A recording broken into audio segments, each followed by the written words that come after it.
വാൽപ്പാറ ചുരത്തിൽ വെച്ചുണ്ടായ ട്രാവലർ അപകടം ഇപ്പോഴും ആ ഷോക്കിൽ നിന്നും നമ്മളാരും മുക്തി നേടിയിട്ടില്ല അല്ലെ. ഇന്നലെ ഈ സംഭവവുമായി ബന്ധപ്പെട്ട് ഒരു പുതിയ വാർത്ത പുറത്തു വന്നിട്ടുണ്ടായിരുന്നു. അതായത് അപകടത്തിൽ വെച്ച് ട്രാവലർ ഓടിച്ചിരുന്നത് ട്രാവലർ ഡ്രൈവർ ആയിട്ടുള്ള ഫാഹിസ് അല്ല, പകരം ടൂർ സംഘത്തിലുണ്ടായിരുന്ന സ്കൂൾ ബസിന്റെ ഡ്രൈവറും കൂടിയായ നൌഷാദ് അലി എന്ന് പറയുന്ന ആളായിരുന്നു പോലും അപകടം സംഭവിച്ചിരുന്ന സമയത്ത് ട്രാവലർ ഓടിച്ചിരുന്നത്. ട്രാവലറിന്റെ യഥാർത്ഥ ഡ്രൈവർ ആയിട്ടുള്ള ഫാഹിസ് വെറും 22 വയസ്സ് മാത്രം പ്രായമുള്ള ഒരു ചെറുപ്പക്കാരനാണ്. ഇന്നലെ വരെ എല്ലാവരും വിചാരിച്ചിരുന്നത് ഫാഹിസ് ആണ് വാഹനം ഓടിച്ചിരുന്നത് എന്നാണ്. മാത്രമല്ല ഫാഹിസിന് എക്സ്പീരിയൻസ് കുറവ് കൊണ്ടാണ് ഇങ്ങനെ ഒരു അപകടം ഉണ്ടായതെന്നും പറഞ്ഞുകൊണ്ട് പലരും ഫായിസിനെ കുറ്റപ്പെടുത്തുന്നതും കണ്ടിരുന്നു. ആൾക്കാർക്ക് എന്തെങ്കിലുമൊക്കെ പറയണല്ലോ, ആരെങ്കിലും മേലെ കുറ്റം ചാർത്തണല്ലോ. ഫായിസ് പരിക്ക് പറ്റി അത്യാസന്ന നിലയിൽ കിടക്കുകയാണ് എന്ന് പോലും നോക്കാതെയാണ് പലരും ആ ചെറുപ്പക്കാരനെ കുറ്റപ്പെടുത്താൻ വേണ്ടി മത്സരിക്കുന്നത്. അതിനിടയിലാണ് ഫായിസ് അല്ല വാഹനം ഓടിച്ചിരുന്നത്, സ്കൂൾ ബസ് ഡ്രൈവറും കൂടിയായ നൌഷാദ് ആണ് വാഹനം ഓടിച്ചിരുന്നത് എന്ന വാർത്ത പുറത്തു വന്നത്. 16ാം വളവിൽ വണ്ടി നിർത്തി ചായ കുടിച്ചതിന് ശേഷം വീണ്ടും യാത്ര തുടർന്ന സമയത്താണ് ഫായിസിൽ നിന്നും നൌഷാദ് വണ്ടിയുടെ നിയന്ത്രണം ഏറ്റെടുക്കുന്നത് എന്നാണ് പറയപ്പെടുന്നത്. അതിനുശേഷം വളരെ കുറഞ്ഞ ദൂരം മാത്രമേ വാഹനം സഞ്ചരിച്ചിരുന്നുള്ളൂ. 16ാം വളവിൽ നിന്നും 13ാം വളവിൽ എത്തിയപ്പോഴേക്കും വണ്ടി അപകടത്തിൽപ്പെടുകയായിരുന്നു. എന്തായാലും ഇതുമായി ബന്ധപ്പെട്ടുള്ള ബിഗ് ടിവിയുടെ ഒരു ന്യൂസ് റിപ്പോർട്ട് ഒന്ന് കണ്ടുനോക്കാം. Big TV big breaking. വാൽപ്പാറയിൽ 9 പേരുടെ ജീവനെടുത്ത വാഹനാപകടത്തിൽ വാഹനം ഓടിച്ചത് school bus driver. Traveller driver ഫായിസിന് പകരം യാത്രാ സംഘത്തിലെ school bus driver Naushad Ali വാഹനം ഓടിക്കുകയായിരുന്നു. മോട്ടോർ വാഹന വകുപ്പിന്റേതാണ് കണ്ടെത്തൽ. അപകടത്തിൽപ്പെട്ട വാഹനം താഴേക്ക് പതിക്കുന്നതിനിടയിൽ മുന്നിൽ നിന്ന് തെറിച്ചു വീണവരാണ് രക്ഷപ്പെട്ടതെന്നും കണ്ടെത്തൽ. സൂരജ് സജി നമുക്കൊപ്പം ചേരുകയാണ്. സൂരജ് സജി, നമ്മുടെ അന്വേഷണത്തിൽ ആ 21-കാരനല്ല വാഹനം ഓടിച്ചിരുന്നത് എന്നതുകൂടി വ്യക്തമാവുകയാണ്. പരിചയസമ്പന്നനായിരിക്കുമല്ലോ സ്കൂളിന്റെ വാഹനം ഓടിച്ചിരുന്ന ഡ്രൈവർ. എന്താണ് ഈ അപകടത്തിലേക്ക് നയിച്ച കാരണം എന്നതിൽ എന്തെങ്കിലും വ്യക്തതയായിട്ടുണ്ട്? സുജയ, സുപ്രഭാതം. ഈ മോട്ടോർ വാഹന വകുപ്പ് ഇന്നലെ ഈ മേഖലയിലെത്തി വലിയ പരിശോധനകൾ അടക്കം നടത്തിയിരുന്നു. ഇതിന് പിന്നാലെ ലഭിച്ച മൊഴികളുടെ അടിസ്ഥാനത്തിലാണ് ഇപ്പോൾ ഒരു കണ്ടെത്തലിലേക്ക് എത്തിയിരിക്കുന്നത്. ഈ വാഹനം ഓടിച്ചത് ഈ നൌഷാദ് അലിയാണ് എന്നുള്ളതാണ് പോലീസ് മോട്ടോർ വാഹന വകുപ്പ് കണ്ടെത്തിയിരിക്കുന്നത്. ആദ്യഘട്ടത്തിൽ ഈ ടെമ്പോ ട്രാവലർ ഓടിച്ചിരുന്ന ഫാഹിസ് ആണ് ഈ വാഹനം ഓടിച്ചിരുന്നത് എന്നുള്ളായിരുന്നു കണക്ക് കൂട്ടിയിരുന്നത്. പക്ഷേ അങ്ങനെയല്ല. 6ാം വളവിൽ നിന്ന് ഇവർ ചിത്രം പകർത്തുന്നത്, 16ാം വളവിൽ നിന്ന് ഇവർ ചിത്രം അടക്കം എടുക്കുന്നുണ്ട്. അവിടെ ഇറങ്ങി ഏറെ നേരം ചിലവഴിച്ച് ഒരു ചായയൊക്കെ കുടിച്ച് അവിടെ ചിത്രങ്ങൾ എടുത്തതിന് ശേഷമാണ് ഈ 16ാം വളവിൽ നിന്ന് ഇവർ യാത്ര തിരിക്കുന്നത്. ആ സമയത്ത് വാഹനം ഓടിച്ചിരുന്നത് ഈ നൌഷാദ് അലി ആണെന്നുള്ളതാണ് ഇപ്പോൾ കണ്ടെത്തിയിരിക്കുന്നത്. സുജയ് സൂചിപ്പിച്ചത് തന്നെയാണ്. നൌഷാദിനെ സംബന്ധിച്ച് 39-കാരനാണ്. അദ്ദേഹം ഏറെക്കാലമായി വാഹനം ഓടിക്കുന്ന ആളാണ്. പ്രത്യേകിച്ച് ആ സ്കൂളിലെ പാങ്ങ് സ്കൂളിലെ സ്കൂൾ ബസ് ഡ്രൈവർ കൂടിയാണ്. അതുകൊണ്ട് തന്നെ വെൽ എക്സ്പീരിയൻസ്ഡ് ആയിട്ടുള്ള ഡ്രൈവറാണ് ഇദ്ദേഹമെന്ന് ഈ മോട്ടോർ വാഹന വകുപ്പും അടിവരയിടുന്നുണ്ട്. പക്ഷേ അപ്പൊ 39-കാരനായിട്ടുള്ള നൌഷാദ് അലി സ്കൂൾ ബസ് ഓടിക്കുന്ന ആളാണ്. ഡ്രൈവിംഗിൽ വർഷങ്ങളുടെ എക്സ്പീരിയൻസ് ഉള്ള ആളാണ്. പക്ഷെ നമ്മുടെ നാട്ടിൽ ഒരു സ്കൂൾ ബസ് ഓടിക്കുന്നതും ഒരുപാട് ഹെയർപിൻ വളവുകളുള്ള ഒരു ചുരത്തിലൂടെ ട്രാവലർ ഓടിക്കുന്നതും തമ്മിൽ ഒരുപാട് വ്യത്യാസമുണ്ട് അല്ലെ. ഡ്രൈവിൽ എത്രയൊക്കെ എക്സ്പീരിയൻസ് ഉണ്ടെന്ന് പറഞ്ഞാലും ചുരത്തിലൂടെ ട്രാവലർ ഓടിക്കുന്നത് വേറെ തന്നെ ഒരു സംഭവമാണ് എന്നാണ് സ്ഥിരമായി ഈ റൂട്ടിലൂടെ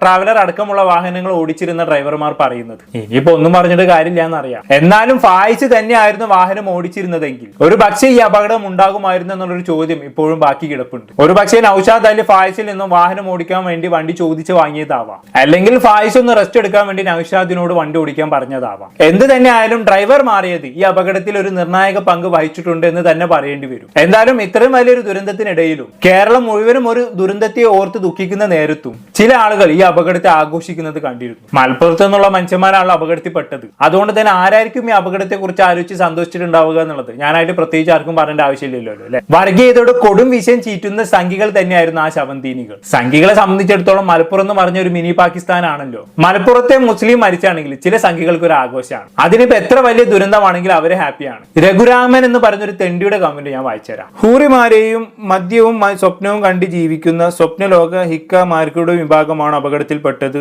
മുറിന്റെ പുറം ആയതുകൊണ്ട് ചോദിച്ചതാ, മിനി താലിബാനി പുറം. മുറി അണ്ടിപുറം, മിനി താലിബാനിപുറം എന്നതുകൊണ്ടൊക്കെ ഇയാൾ ഉദ്ദേശിച്ചത് മലപ്പുറത്തെയാണ്. എന്നാലും ഒരു നാടിന് മുഴുവനും കണ്ണീരിലാഴ്ത്തിയ ഒരു അപകടം നടന്നിട്ട് എങ്ങനെയാണ് ഇയാൾക്ക് ഇങ്ങനെ സന്തോഷിക്കാൻ കഴിയുന്നതെന്നാണ് ഞാൻ ആലോചിക്കുന്നത്. എങ്ങനെയാണ് ഇങ്ങനെ വർഗീയ വിഷയം ചീറ്റാൻ കഴിയുന്നത്? മലപ്പുറത്തെ മുസ്ലിം ആണെങ്കിൽ അവർ മരിക്കേണ്ടവർ തന്നെയാണെന്ന് ചിന്തിക്കാൻ എങ്ങനെയാണ് കഴിയുന്നത്? ഇയാൾ ഒരു തവണയെങ്കിലും മലപ്പുറത്ത് വന്നിട്ടുണ്ടോ? മലപ്പുറം എങ്ങനെയുള്ള നാടാണെന്ന് ഇയാൾക്ക് അറിയോ? ഒന്നും അറിയൂല.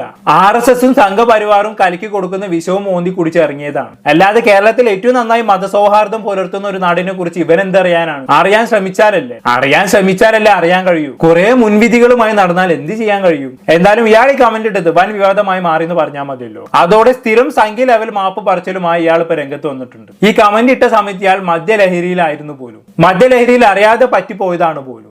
എന്തായാലും നമുക്ക് ഇയാളുടെ മാപ്പ് പറച്ചിലൊന്ന് കണ്ടോക്കാം. സത്യത്തിൽ ബ്രോ എനിക്കത് അബദ്ധം പറ്റിപ്പോയതായിരുന്നല്ലോ. എൻ്റെ കയ്യിൽ നിന്ന് പോയൊക്കെ ഒരു കാര്യമാണത്.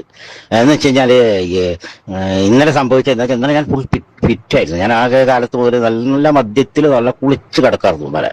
അപ്പൊ ഞാൻ ആ സമയത്ത് അങ്ങനെ ഒരു സത്യം പറഞ്ഞാൽ ഞാൻ സതീഷ് മാധവന്റെ പോസ്റ്റ് പോലും ഞാൻ ശരിക്കും വായിച്ചിട്ടില്ല. ആ വിഷയം പോലും ഞാൻ കണ്ടില്ല. ഞാനൊരു മുസ്ലിങ്ങളുടെ പേര് കണ്ടു, ഉടനെ ഞാൻ അങ്ങ് കയറി അങ്ങ് അപ്പൊ എന്തായാലേ ഇയാളുടെ ഒരു മൈൻഡ് സെറ്റ് നോക്കി നിങ്ങള്. മുസ്ലിങ്ങളുടെ പേര് കണ്ടു, പിന്നെ എന്താണ് ഏതാണെന്നൊന്നും നോക്കിയില്ല. മുസ്ലിങ്ങളാണോ എന്നാ പിന്നെ അവര് പ്രശ്നക്കാരാണ്, അല്ലെങ്കിൽ അവർക്ക് അപകടം സംഭവിച്ചത്, എന്നാൽ അത് വളരെ നല്ലത്. ഈ ഒരു മൈൻഡ് സെറ്റും വെച്ചാണ് ആള് നടക്കുന്നത്. അന്ധമായ വിരോധം, വെറുപ്പ്. എന്താ ഇപ്പൊ ഇതിനൊക്കെ പറയാ? ബാക്കി പറഞ്ഞാലും കാരണം പറയാനുള്ള കാരണം എന്താ വെച്ചാൽ ആ ചേർത്തലയില് മറ്റേ ആ കുഴിമന്തി ഹോട്ടലിൽ മറ്റേ വിഷുവിന്റെ ആ ഒരു വിഷയമുണ്ട്. വിഷു ബ്രോഷർ ഇറക്കിയില്, വിഷു ആശംസകൾ ബ്രോഷർ ഇറക്കിയില് ഉണ്ണിക്കണ്ണനെ കൊണ്ട് കുഴിമന്തി തിരിക്കുന്നതും, അതുപോലെ അതിന്റെ അപ്പുറത്ത് മറ്റേ ഷിയാസ് കരീം എന്ന് പറയുന്നവൻ ബീഫ് മറ്റേ എന്താ പറയാ ബിഗ് ബോസിൽ ഉണ്ടായിരുന്ന ഒരു ലേഡി വിന്നറിനെ കൊണ്ട് നീ സംഖ്യയായോ, നീ ആ കുട്ടി ബീഫ് തിന്നില്ല എന്ന് പറഞ്ഞപ്പോൾ നീ സംഖ്യയായോ എന്ന് ചോദിച്ചിട്ട് അവന്റെ ഒരു കമന്റ്. അപ്പൊ അങ്ങനെ അതിന്റെയൊക്കെയുള്ള ഒരു അമർഷം നമ്മുടെ ഉള്ളിലുണ്ട്. അതിന്റെ ഒരു അമർച്ചം ഉള്ളിൽ കിടക്കുന്നുണ്ട് എന്ന് കരുതി കുറച്ച് ആളുകൾ അപകടം പറ്റി കിടക്കുമ്പോൾ ചെറ്റവർത്താനം പറയുകയാണ് ചെയ്യേണ്ടത്. കുഴിമന്തിക്കടക്കാരൻ ശ്രീകൃഷ്ണന്റെ മുന്നിൽ മന്തി വെച്ചുകൊണ്ട് പോസ്റ്റർ ഇറക്കി. ഓക്കെ, അതിന് പോലീസ് കേസെടുത്തു, അറസ്റ്റും ചെയ്തു. അയാളുടെ കടയുടെ പേരും ഫോൺ നമ്പറും എല്ലാം വെച്ചാണ് അത് അടിച്ചിറക്കിയത്. വിഷു ആശംസകൾ നേരുക എന്നത് മാത്രമായിരുന്നു അയാളുടെ ഉദ്ദേശം. മറ്റു വർഗീയപരമായിട്ടുള്ള ഉദ്ദേശങ്ങളൊന്നും ഉണ്ടായിരുന്നില്ല. ശ്രീകൃഷ്ണനെ അവഹേളിക്കണമെന്നൊന്നും ഉദ്ദേശിച്ചിട്ടുണ്ടായിരുന്നില്ല. പക്ഷെ കൃഷ്ണന്റെ മുന്നിൽ ചിക്കൻ വെച്ചത് അയാളുടെ ഭാഗത്തുനിന്ന് വന്ന വലിയൊരു തെറ്റ് തന്നെയാണ്. മന്തിയുടെ ഫോട്ടോ കൃഷ്ണന്റെ മുന്നിൽ വെക്കുന്നതിന് പകരം സൈഡിൽ എവിടെയെങ്കിലുമൊക്കെ വെച്ചാൽ മതിയായിരുന്നു. എന്തായാലും അയാൾക്ക് ചെയ്തതിനുള്ള ശിക്ഷ കിട്ടി, അറസ്റ്റ് ചെയ്ത് കഴിഞ്ഞു. ഇനി ഷിയാസ് കരീം അനുമോള് ബീഫ് തിരിച്ച സംഭവമാണെങ്കിൽ അനുമോൾ ഓൾറെഡി ബീഫ് കഴിക്കുന്ന ആളാണ്, പിന്നെ രണ്ടുപേരും നല്ല കട്ട ഫ്രണ്ട്സുമാണ്. അവര് തമാശക്ക് ചെയ്തൊരു സംഭവമായിരുന്നു അത്. പക്ഷെ ഇന്നത്തെ കാലത്ത് അതൊക്കെ ശ്രദ്ധിക്കണമായിരുന്നു. അതിപ്പോ മന്തിക്കടക്കാരനാണെങ്കിലും ഷിയാസ് കരീം ആണെങ്കിലും ശ്രദ്ധിക്കണമായിരുന്നു. കാരണം ഇങ്ങനെയൊക്കെയുള്ള സംഭവങ്ങൾ കിട്ടിക്കഴിഞ്ഞാണെങ്കിൽ അത് കത്തിക്കാനും ഊതി പെരുപ്പിക്കാനും കാത്തിരിക്കാനും ഇവിടെ കുറെ ആൾക്കാർ. കേരളത്തിൽ എങ്ങനെയെങ്കിലും ഒരു വർഗീയ കലാപം ഉണ്ടാക്കാൻ വേണ്ടി കിണഞ്ഞ് ശ്രമിക്കുകയാണ് ഇവിടെ ഇപ്പൊ കുറച്ച് ആൾക്കാർ. എന്നാലല്ല അവർക്ക് ഇവിടെ കേരളത്തിൽ അധികാരം പിടിക്കാനും പറ്റത്തുള്ളൂ. എന്തായാലും മന്തി വിഷയവും ഷിയാസ് കരീമിന്റെ വിഷയവും കാരണമാണ് കുറെ ആളുകളുടെ മരണത്തിന് കാരണമായ ദുരന്തത്തെ കുറിച്ച് പോലും വർഗീയ കമന്റ് ഇട്ടത് എന്നുള്ളത് ഒരു ന്യായീകരണമേ അല്ല എന്നുള്ളത് ആദ്യം മനസ്സിലാക്കുക. പിന്നെ ഇതൊക്കെ പറഞ്ഞതിന് നിങ്ങൾ എന്നെ ചൂടാപ്പി ആക്കിയാലും എനിക്ക് കുഴപ്പമില്ല, ഞാൻ പറയാനുള്ളത് പറഞ്ഞുകൊണ്ടേയിരിക്കും. ബാക്കി ഉണ്ടോക്കെ എന്തായാലും ആ ഒരു അമർഷത്തിന്റെ ബേസ് എന്റെ ഉള്ളിൽ കിടക്കണമെന്നുകൊണ്ടാണ് ഞാൻ ഇന്നലെ നല്ല അസൽ കള്ളായിരുന്നു, മദ്യമായിരുന്നു. ഞാൻ നോർമലി ഞാൻ അങ്ങനെയൊന്നും പറയുന്ന ഒരാളൊന്നും അല്ല, എന്നെ അറിയുന്നവർക്കൊക്കെ അറിയാം. എനിക്ക് ഇഷ്ടംപോലെ മുസ്ലിം സുഹൃത്തുക്കളുണ്ട്. മുസ്ലിങ്ങളുടെ സ്ഥാപനത്തിൽ തന്നെയാണ് ഞാനിപ്പോഴും ജോലി ചെയ്യുന്നത്. ഞാനിപ്പോഴും ജോലി ചെയ്യുന്ന ഒരു മുസ്ലിം സഹോദരന്റെ സ്ഥാപനത്തിൽ തന്നെയാണ് ജോലി ചെയ്യുന്നത്. അവര് തരുന്ന അന്നം തന്നെയാണ്. മാസം 16,000 രൂപയാണ് എന്റെ ശമ്പളം. ആ ശമ്പളം മേടിക്കുന്ന ഒരു മുസ്ലിമിന്റെ കയ്യിൽ നിന്ന് തന്നെയാണ് ഞാൻ. എനിക്ക് അതിലൊരു മടിയില്ല അത് പറയാനായിട്ട്. സുഹൃത്തെ, എനിക്ക് എന്നെ നിങ്ങൾ തെറ്റിദ്ധരിക്കണ്ട. ഇല്ല, ഒരിക്കലും തെറ്റിദ്ധരിക്കില്ല. മുസ്ലിം പേര് കേട്ടപ്പോ തന്നെ ചാടി വീണ് കമന്റ് ഇട്ട ആളാണ്. നിന്നെ ഒന്നും തെറ്റിദ്ധരിക്കേണ്ട ആവശ്യമില്ല. നിന്റെയൊക്കെ മനസ്സ് എങ്ങനെയാണെന്നുള്ളതിന് ശരിയായ ധാരണ എല്ലാവർക്കും കിട്ടിയിട്ടുണ്ട്. മദ്യലഹരിയുടെ പേരൊന്നും പറയണ്ട. മദ്യമില്ലെങ്കിലും നിന്റെയൊക്കെ മനസ്സിലിരിപ്പ് എങ്ങനെയാണെന്നുള്ളത് എല്ലാവർക്കും മനസ്സിലായിട്ടുണ്ട്. കുറച്ച് മദ്യം ഉള്ളിലേക്ക് ചെന്നപ്പോൾ നിനക്ക് ധൈര്യം വന്നു, അങ്ങനെ മനസ്സിലുള്ള വർഗീയത പുറത്തു വന്നു. അതാണ് സംഭവം. ബാക്കി ഉണ്ടോക്കെ എന്തായാലും അപ്പൊ ഈ മതമല്ല, ഒരുതരം ഇത്തരം ഈ ബ്ലഡി ഇഡിയറ്റ് കാഴ്ചപ്പാടുകൾ വെച്ചുകൊണ്ടിരിക്കുന്നതിന് ഒരു അമർഷം എന്നുള്ള രീതിയിലാണ് ഞാൻ ആ ഒരു കമന്റ് ഇട്ടത്. മനസ്സിലായോ? അതും എന്റെ ഏറ്റവും അടുത്ത സുഹൃത്തായ സതീഷ് മാധവന്റെ പോസ്റ്റിലാണ് ഞാൻ ആ കമന്റ് ഇട്ടത്. ഒരിക്കലും എന്നെ തെറ്റിദ്ധരിക്കൊന്നുമില്ല. ഞാനൊരു ഇസ്ലാം വിരുദ്ധനോ ഇസ്ലാമോഫോബിക്കൊന്നുമല്ല. പക്ഷെ മത തീവ്രവാദത്തിനെതിരെ ഞാൻ എന്നും ശക്തമായിട്ട് ഇടപെടുന്ന ഒരാൾ തന്നെയാണ്. ഒരു തർക്കവും വേണ്ട ആ കാര്യത്തിൽ. ഇസ്ലാം മത തീവ്രവാദത്തിന് അല്ലെങ്കിൽ താലിബാനിസത്തിനെതിരെ ശക്തമായിട്ട് പോരാടുന്ന ഒരാൾ തന്നെയാണ്. നീ പോരാടിക്കോ, മതവർഗീയതക്കെതിരെയൊക്കെ പോരാടണം, അതൊക്കെ വളരെ നല്ല കാര്യമാണ്. പക്ഷെ അതും നിന്റെ ഈ കമന്റും തമ്മിൽ എന്താണ് ബന്ധം? അന്ധമായ വിരോധമാണ് നിനക്ക്. അതുകൊണ്ടാണ് നീ ഇങ്ങനെ കമന്റ് ചെയ്തത്. അല്ലാതെ മുസ്ലിം പേരുള്ള കുറച്ച് മനുഷ്യർ മരിച്ചു പോയതും വർഗീയതയും തമ്മിൽ എന്താണ് ബന്ധം? വർഗീയതക്കെതിരെ പോരാടുന്ന ആള് വർഗീയമായ പ്രശ്നങ്ങൾ വരുമ്പോഴാണ് ഇടപെടേണ്ടത്. അല്ലാതെ പാവങ്ങൾ മരിച്ചു കിടക്കുമ്പോൾ വർഗീയ വിഷയം ചീറ്റുകയല്ല വേണ്ടത്. മുസ്ലിം എന്ന പേര് കേട്ടപ്പോൾ തന്നെ അവന്റെ ഉള്ളിലെ വെറുപ്പ് പുറത്തു വന്നു. എന്നിട്ട് അവനിപ്പോ വർഗീയതക്കെതിരെ പോരാടുന്നവരാണ് പോലും. ബാക്കി ഉണ്ടോക്കെ എന്തായാലും അത് ഇതുമായിട്ട് ലിങ്ക് ചെയ്യണ്ട. ഇവിടെ നോർമലി ഒരു മുസ്ലിമിനെ നമ്മൾ എതിർക്കുന്ന ഒരാളൊന്നും അല്ല ഞാൻ. സുഹൃത്തെ, എന്നെ തെറ്റിദ്ധരിക്കണ്ട. ഞാൻ ജീവിതത്തിൽ മുസ്ലിം വിരുദ്ധനൊന്നുമല്ലപ്പാ. എന്തിനു മുസ്ലിം വിരുദ്ധമായിരിക്കും? മനുഷ്യനായി കാണുന്ന ഞാനൊരു ഫെമിനിസ്റ്റാണ്. അത് തർക്കമൊന്നും വേണ്ട. ഞാനൊരു ഫെമിനിസ്റ്റാണ്. എന്റെ എന്താ പറയാ, എന്റെ ടാറ്റു അടക്കം ഞാൻ നിങ്ങളെ ഇതിൽ കാണിച്ചു തരാം. ഞാനൊരു ഫെമിനിസ്റ്റാണ്, പക്ക 100% ഫെമിനിസ്റ്റാണ്. അപ്പൊ അതിൻ്റെതായ ചില പ്രശ്നങ്ങളുണ്ട് നമുക്ക് ഇപ്പൊ ഈ മതമൊക്കെ ആയിട്ട്. അപ്പൊ അതിന്റെയൊക്കെ ചില ഈ കറകളാണ് നമ്മൾ ചില സമയത്ത് എന്തെങ്കിലും നമുക്ക് എന്താ പറയാ ഓവർഫ്ലോ ആവുന്നത്. മനസ്സിലായോ? ഞാൻ പക്ക ഫെമിനിസ്റ്റാണ്. എന്നെ അറിയുന്നവർക്കൊക്കെ അറിയാം. കേരളത്തിൽ ഒരു നല്ല ശതമാനം പേർക്ക് എന്നെ അറിയാം. എന്റെ പേരും അറിയാം, എന്നെ അറിയാം. ഞാനൊരു ഫെമിനിസ്റ്റാണ്. ശബരിമല വിഷയത്തിലൊക്കെ പെണ്ണുങ്ങളെ ശബരിമല എത്തിച്ചതിലൊക്കെ നല്ല മുഖ്യ പങ്ക് വഹിച്ച ഒരാൾ തന്നെയാണ് ഞാനും. സുഹൃത്ത്, നിങ്ങൾ എന്നെ ഡിലീറ്റ് ചെയ്യാൻ വേണ്ടി വാട്സപ്പിൽ നമുക്ക് സൗഹൃദം പുലർത്താം. നമ്മുടെ സംശയങ്ങൾ എനിക്ക് എനിക്ക് ഒരു അത്യാവശ്യം മതപണ്ഡിതനാണെന്ന് എനിക്ക് തോന്നുന്നത്. അപ്പോൾ അത്യാവശ്യം എൻ്റെ സംശയങ്ങൾ നിങ്ങളോട് എനിക്ക് ചോദിക്കാം. എൻ്റെ സംശയങ്ങൾ നിങ്ങളോട് എനിക്ക് എന്തെങ്കിലും പറയാനെങ്കിൽ അതിൻ്റെ കാര്യങ്ങൾ നിങ്ങളോട് പറയാം. നിങ്ങൾ എന്നെ ഡിലീറ്റ് ചെയ്യേണ്ട. ഈ സൗഹൃദം നമുക്ക് മുന്നോട്ട് കൊണ്ടുപോകാമെന്ന് വിചാരിക്കുന്നു. തീർച്ചയായിട്ടും നിങ്ങൾ എന്നെ വിളിച്ചതിൽ എനിക്ക് ഒരു വാട്സപ്പിൽ ഒരു ഇതിട്ടതിൽ എനിക്ക് തീർച്ചയായിട്ടും സന്തോഷമുണ്ട്. ഓക്കെ, ഉറപ്പായിട്ടും സന്തോഷമുണ്ട്. ഉസ്താദെ, ഞാനൊരു സംശയം ചോദിച്ചോട്ടെ. ഈ ഒരു ഷഫീന ബീബി എന്ന് പറയുന്ന ഒരു ലേഡി, അത് ഇസ്ലാം സമുദായത്തിൽ പിറന്ന ഒരു ലേഡി, ക്ലബ് ഹൗസിൽ യജ്ജാതി